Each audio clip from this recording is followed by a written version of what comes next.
रायगडाबद्दल ही एक गोष्ट फार कमी लोकांना माहीत आहे. रायगडावर उभं राहून तुम्ही जे पाहता तो फक्त एक किल्ला नाही, तर पूर्ण प्लॅन केलेलं एक स्वराज्याचं शहर होतं.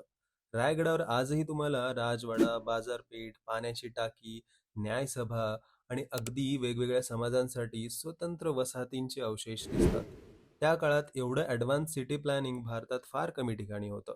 आणखी एक रेअर गोष्ट म्हणजे रायगडाच्या बाजारपेठेची उंची अशी बनवली होती की घोड्यावर बसलेला माणूस सुद्धा सहज खरेदी करू शकेल. आणि सर्वात भारी फॅक्ट म्हणजे रायगडाची जागा अशी निवडली गेली होती की शत्रू कित्येक किलोमीटर दूर असताना दिसायचा. म्हणूनच रायगड जवळपास अभेद्य मानला जायचा. इतिहासकार सांगतात की रायगडावर रात्री धुकं इतकं दाट असायचं की शत्रूला रस्ते शोधणं जवळपास अशक्य व्हायचं.